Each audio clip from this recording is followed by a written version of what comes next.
George Clooney and Brad Pitt's new movie Wolves is on Apple TV Plus September 27th. That's where I want you to be now. So if you want to see George Clooney and Brad Pitt, go to Apple TV Plus. You got to start the story there. Or if you want to see Brad Pitt and George Clooney, go to Apple TV Plus. I am enjoying the show. And if you want to see their new movie Wolves, You can't do it, I'm going to help you out. I can do it, so do it. definitely go to Apple TV Plus. Admit it, it's cool. Okay, fine, it was very cool. Wolves, streaming September 27th on Apple TV Plus. Rated R. Hello, and welcome back to Peak Northwest, an outdoors and travel podcast by the Oregonian and Oregon Live, dedicated to the adventure and exploration of our beautiful Pacific Northwest. I'm your host, Vickie Connor, and on this podcast, we take you to some of the most beautiful and interesting destinations in our region, discussing where to go, what to do, and places to see. And today, we are headed back down to Crater Lake once more, this time on our bikes for the Ride the Rim cycling event. And joining me back on the podcast today is video editor Teresa Mahoney. Teresa, welcome back, and thanks for coming on the pod. Hello. Thanks for having me. Now, Teresa, I know that you were born and raised, I believe, in Oregon. Yes. You are a true Oregonian. Yep, I suppose so, yeah. On paper. And many times on this podcast, we've talked about how Crater Lake, our beloved and only national park in Oregon, it's not something that a lot of Oregonians have either been to at all or frequent because it's so out of the way. There's not a ton around it. So since you have lived in Oregon your entire life mostly, have you frequented Crater Lake that much? I have to admit, I have not been to Crater Lake ever. If I have, I was a little kid and don't remember. I've just kind of seen signs for it on the road to elsewhere. But yeah, I have never, to my recollection anyways, visited Crater Lake. Only through your experiences. Yes. Well, hopefully by the end of this, we're going to be talking a lot about biking, but I really love Crater Lake. I've only been there when there's no snow on the ground, but both of the times that I've been there have been for riding my bike around the rim. And I think it's just the loveliest place. And I never end up spending enough time there. I always leave wanting to have stayed longer. I mean, it looks beautiful. I guess I will say my recent experience, but again, only from afar, is editing a video of a bear recently swimming around in the lake itself and uploading that to our social media. But yeah, it seems beautiful to me. I saw that video before going to Crater Lake, and I did get a little freaked out. Yeah, it was like days before. And that's a little foreshadowing for what's to come in the rest of this podcast. Yes. But let's get right into it. This past weekend, I went to Crater Lake to ride the Rim, the official event of biking around Crater Lake. And this is something that I actually had done with my partner back in October of 2022. So almost 2 years ago now. And when he and I did this, it was outside of the official event. And it was something that we did on a random October weekend where it hadn't snowed yet. And it was really nice outside. And we kind of did it on a whim, something we wanted to do. And then the past 2 years, I've just kind of been scheming up like, I'd like to check out the official event and see what it's like in comparison to just doing it on your own. That's awesome. I remember when you did that and made a fun video about it. And you can compare the actual organized event to the one you did alone. Exactly. I will also say the first time that I did this ride, I was in over my head. This was a lofty ride for me because I hadn't trained too much on my bike. But it was something that I was like, oh, this sounds like a cool Oregon bucket list item to do. Let's just give it a go. And I think more of my effort and hard-headedness got me through the ride rather than, preparedness of my legs and any type of training. Yeah. Well, I mean, tell people how long the ride around actually is, because that is an impressive distance if, for your first time anyways, having not done like a ton of bike riding, I guess, like distances anyway. Yeah. So the total rim mileage of Crater Lake is just about 33 miles. And then, which, not the lengthiest ride you'll find, nothing too crazy for any. That's a relative statement, but yes. For an intermediate cyclist, 33 miles is, I would say, a normal training ride length. But what really gets you is that you're already at a higher elevation than Portland at Crater Lake, and you're also gaining a ton of elevation. For me, my ride clocked in, I just checked on my phone here, right under 3,800 feet of elevation gain throughout that 33 miles. Wow. Is that, and now for context, is that a lot? That sounds like a lot. That is quite a lot, especially Okay. when the air is a little bit thinner, when you're at that Yeah. elevation already. It can feel pretty different from than just biking around Portland. So, yeah, this is something that I personally would train for, and it felt a lot different doing it this year compared to 2 years ago because I have been biking a ton this summer. It has been a full bike summer for me, and having that noticeable difference in going up these crazy hills and inclines that seem like they go on forever and ever, it felt awesome to see that progression. Yay, that's good for you. Good job. I'm proud. But I absolutely loved this event. First off, love that it was free. You just register online to make sure they have like a head count of who to expect ahead of time. But this ride was really cool because they had aid stations, I think about 5 of them throughout the ride. And so they had snacks, they had water refills. My favorite thing that they had were pickles for you to snack on. Oh, nice. They had gels and different fuels that you can take while riding. And it was awesome to just get to the top of a really steep incline and then have a break where you can get off your bike, grab a banana that they've cut up for you, and amazing. stretch your legs. Or a pickle. Or a pickle, yeah. When I was looking at the website, it said that if you're participating, you need to kind of come prepared to be able to do like basic bike repairs. Is that something you got like trained on, or just kind of got more familiar with your bike? I mean, how is that? Like, what's the risk of something going wrong? Obviously, stuff can just happen all the time, unexpected, but yeah. So I'm not the world's best bike mechanic by any means. I basically get on my bike and ride it, and in the past I've had to get like new tires that are pretty durable. So especially riding around Portland. So I have tires that, knock on wood, are less likely for me to get a flat. But in the case that you do get a flat in a ride like this, you just carry on the back of your saddle a tube that fits your wheel and a little air canister. And what's nice is that this ride was pretty packed with people, and you can tell you're more than likely to find someone who knows how to change a flat while you're there. So you're not going to be completely left out in the dust. It's more likely that someone, a good Samaritan, will help you if you have a flat or if your wheel becomes untrue. Luckily, I didn't see anyone pulled off to the side of the road fixing any flats while I was on this ride. Yeah, I feel like you're among the right crowd for a situation to go sideways in terms of bike repair versus being alone. So, Exactly. yeah. So a little bit more about this ride.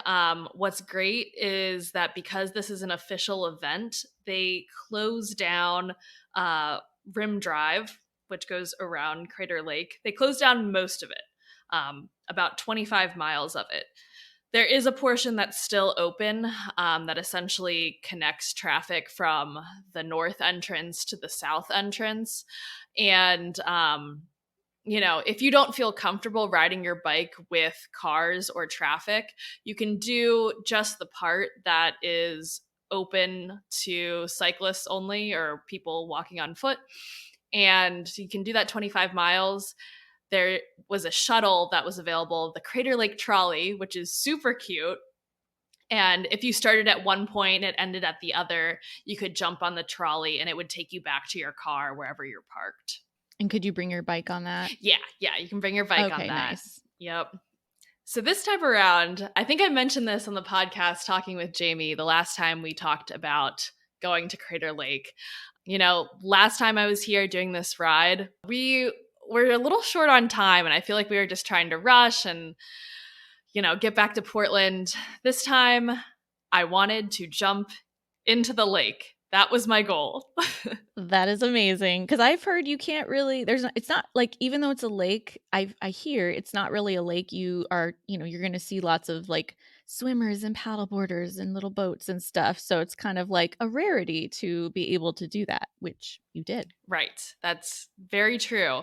And so on this ride, you could start closer to the north entrance or the south entrance, which I started closer to the south entrance because that's where the Airbnb where I stayed was closer to that. And so it was very close to the Steel Visitor Center. And so I parked there, and then essentially there's one trail that leads you down to the water of Crater Lake where you could jump in. You know, they do boat tours of Crater Lake. That's where you would get on.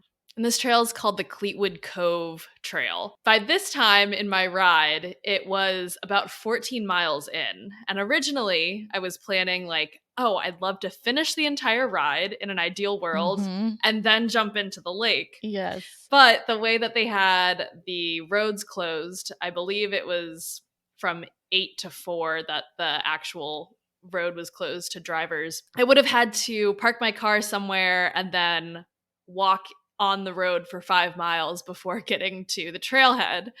And I already knew ahead of time I was going to be so tired and not wanting to, walk an extra 5 miles after the ride ends. So I stop at Cleetwood Cove Trail, which it was really nice that they had an aid station across the road as well, right there. There were tons of people, felt safe leaving my bike with all these other cyclists around. And I just took a break from the ride and hiked down a whole mile of switchbacks that essentially go straight down to the water. Oh my gosh. And saw some other people there who were also bikers. You can tell people were either holding their helmets or wearing the bike shorts or whatever. And saw some brave souls who decided to do some cliff jumping into that beautiful blue water. And after I saw them do it, it was one of those things where like, you jumped off a cliff. Well, I'll jump off a cliff. Sounds like a great plan. That water is begging to be entered. So especially after even just quote 14 miles or whatever. Yeah, I mean, it was great. By that 14 miles, I had already done some climbing. I was a little sweaty, so it felt really nice, even though I jumped in like with my bike shorts. So it essentially feels like you're wearing a diaper after entering the water. But it felt so refreshing. Oh man, I bet. I'm also someone who is afraid of heights, but will, push myself to go on a roller coaster, or, if I'm at Crater Lake going into the water, I gotta do a little cliff jump. And it wasn't super high. I would say it was probably like 25 feet high off of the water. Oh, that's pretty high in my book. Yeah. I let the people know around me that as I was cliff jumping off the edge, first I had to, there was a moment where I was just standing there because it's really hard for me to just, take off, as I'm sure. Oh yeah. I've done, I guess it's a cliff jump in Hawaii once. And I let like 15 people go ahead of me, even though it kept being my turn. And I'm like, no, go ahead. And I had to have my partner's cousin like hold my hand and nearly ripped it off jumping off. But anyway, so yeah, it's a brave thing to do. And I commend you. I let someone had volunteered to take a video of me doing the cliff jumping, and I turned around and I was like, I just want to let all of you know that I don't mean to let out the screech that will come out of my body, but I will be yelling at the top of my lungs. But yeah, jumped in, felt great. And this is a spot where people regularly jump into the lake. Mhm. So Mhm. felt very safe. And then there were rocks that essentially made little steps to easily get out of the water as well. Nice. And a lot of people brought their lunches down there and just sat on the edge and enjoyed the sunshine. It was a really nice day too. We lucked out. There wasn't too much smoke around because there were some nearby wildfires, which this time of year obviously is pretty common in the Mhm. area. But yeah, from there, I just wanted to go finish the ride. So I kind of just grabbed my stuff and I assumed I would just air out on the hike that essentially went straight back up to the trailhead with Mhm. all those switchbacks. And yeah, by the end, I was more drier than getting right out of the water and hopped back on my bike, pickle in hand, and kept going. That sounds amazing. I think you were telling me the rest of the ride kinda just acted as its, like, own laundry machine dryer, just the wind, passing you as you went, so that probably worked out best that it was that, like, roughly halfway point that you Exactly. jumped in. Yeah. And then as one would imagine, the rim of Crater Lake, you just have excellent views of the lake for, majority of the time that you're on this Mm. ride. And what's awesome is that even though there are some really difficult hills that you are biking up and you're, trying to stay mentally sane as you just keep going up, up, and up, Mhm. you're rewarded. It's essentially a bunch of ups and then downs. And so you get to go really fast afterwards, going down a hill. I think I hit close to 38 miles per hour was the fastest I went on some of Wow. these downhills. And all of the surrounding trees, you're just taking in all the smells as you have these incredible Mm. views of the lake. It is one of the best rides, I think, in the state by far. That sounds amazing. And so what time did people kind of gather and take off and roughly finish? I know you mentioned your rough time span, but I mean, what's kind of the window that people could potentially do this with, anticipating that there might be like a bike mechanic nearby and you're not like the last one?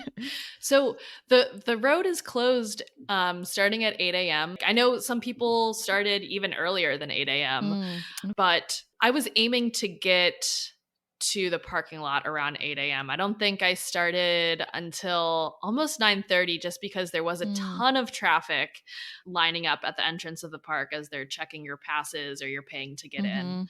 So keep in mind that is something to expect, having that delay at the start. Yeah. And then the road is closed down till 4 p.m.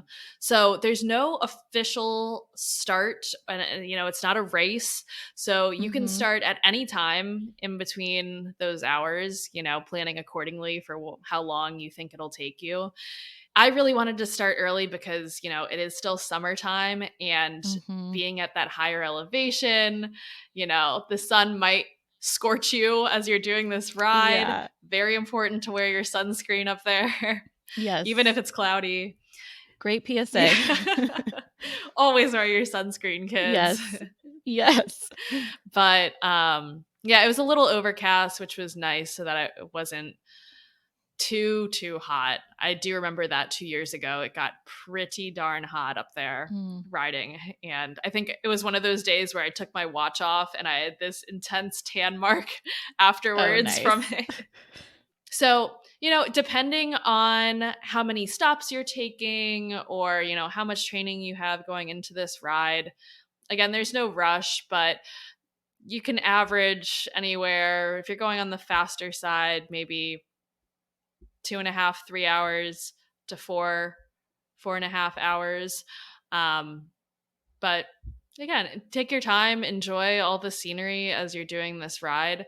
I was doing it as more of a training ride and I wanted to practice like going up hills and stuff Mhm. because I've been practicing for a race. But if you're just there, enjoy it as much as you can.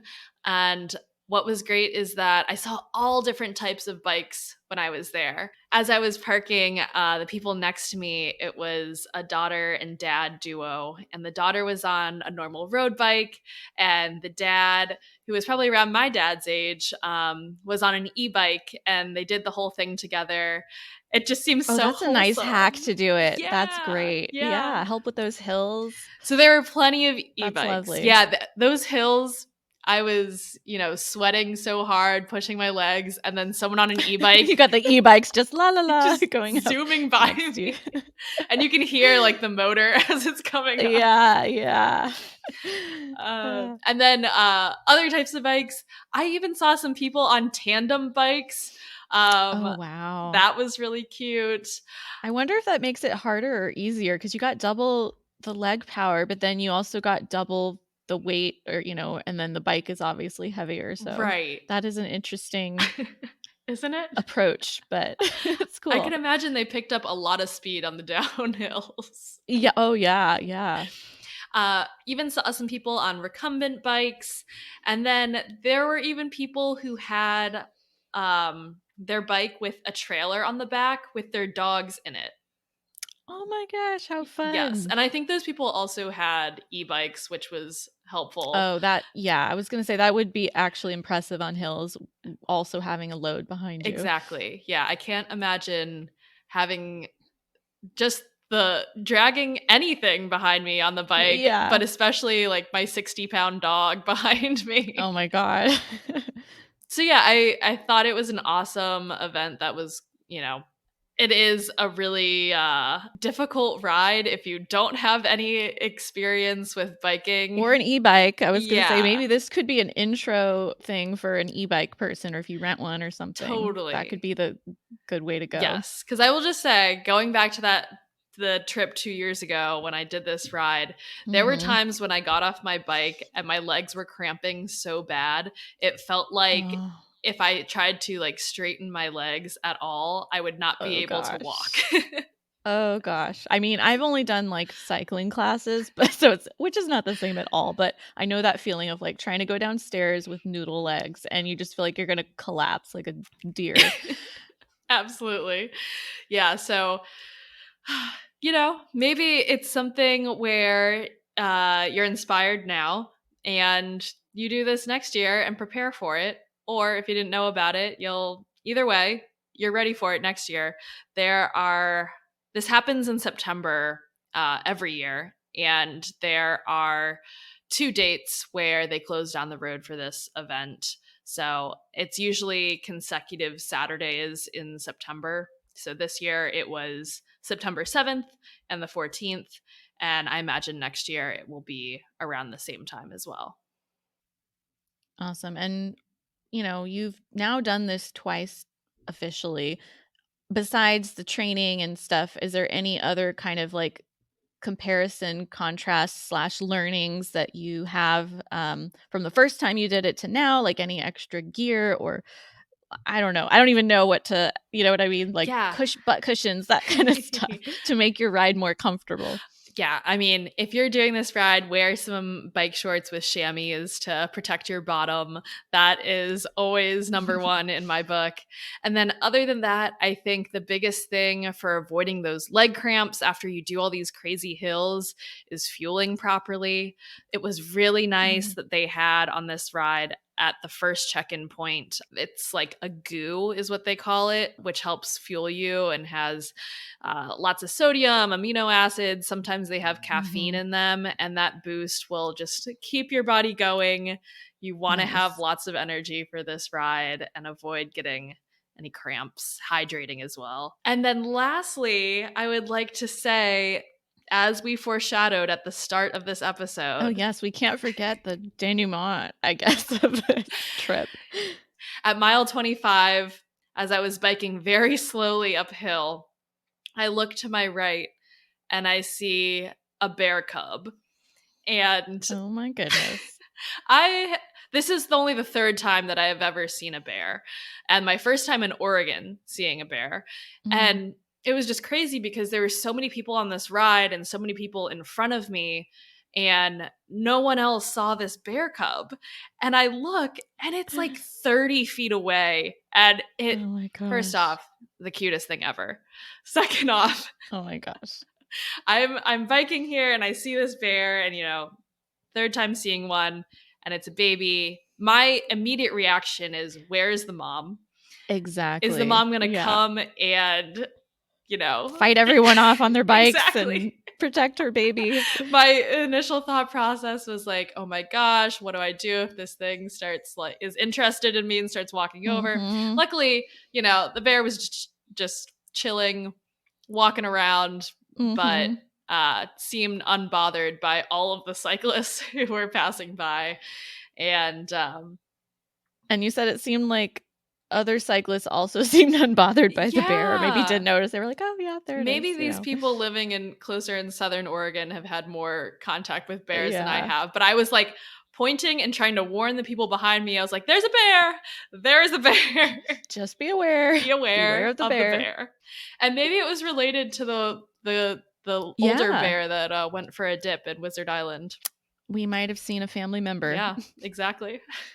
So real quick, I know that, I'm guessing that lodging gets booked up quickly when there's a big event in town. I mean, were you able to find a place to stay relatively easy? And were you, do you have any tips, I guess, on where to maybe stay nearby so you're fairly close when you need to get up and go on your big long bike ride? There's awesome options for camping, which, well, I say they're awesome. I didn't actually camp on this trip, but I ended up getting an Airbnb that was south of the park, about 30 minutes. It was a really cool yurt that was on people's property on this farm.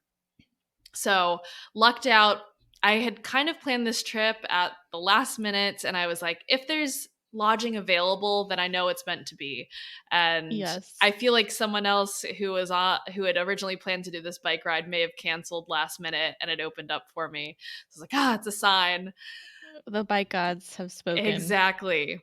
So I really loved staying in this yurt. This is the first time I had stayed in one of these structures before. And it was kind of the perfect weather because there was a nice cool breeze at night, comfy warm bed. And then throughout the night, you could hear coyotes howling. It sounded like a huge pack of them. I didn't actually see them, but it was a cool experience. I've never, that's so cool, had that as a lullaby as I go to bed. Yeah. But I will say that I think a great way of driving down to Crater Lake this time around for me, I drove from Portland down I-5 to Roseburg and then cut over and took Highway 138 along the Umpqua River. It's a scenic byway, and there were a ton of camping options there. And I'll probably dedicate a whole episode to this stretch of highway on the podcast coming up soon. But I could see a ton of great camping options there. Also at Diamond Lake, there are some camping options and really good pizza as well. Oh, nice. But I would just say, if you're planning on doing this ride, book your lodging ahead of time. It was a very popular ride. Hundreds of people were there. So go ahead and book something as soon as you know that you'll attend. Well, this sounds like yet another thing to add to my list of adventures to one day try / build up the courage and strength to do. But it sounds lovely. And maybe if I had an e-bike, I would give this a try. Yeah. I totally believe that you can do this because I know that you've been taking those cycling classes.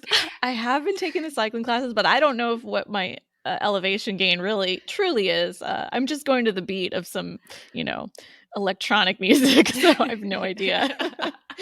What's great is that you can go to the Ride the Rim website, and if you're looking to rent a bike specifically just for this event, they have a bunch of different resources and places where you can do that, and perhaps you rent an e-bike. All right, well, I think that will do it for this week's episode. Until next time, you can watch our videos on the Oregonians YouTube channel and view all of our travel and outdoors coverage on OregonLive.com/travel, as well as here'soregon.com. Please leave us a rating or review if you enjoy the show. And if you want to support this podcast as well as our local journalism, please consider a subscription to Oregon Live. You can find details at OregonLive.com/pod-support. Also, if you're a fan of the show and you're interested in potentially sponsoring it, you can get in touch with our marketing people at advertise@oregonian.com. This episode of the show was produced by me, Vickie Connor, alongside Teresa Mahoney. Stay safe and happy travels, everyone. Until next time, we leave you with this 10 seconds of Zen.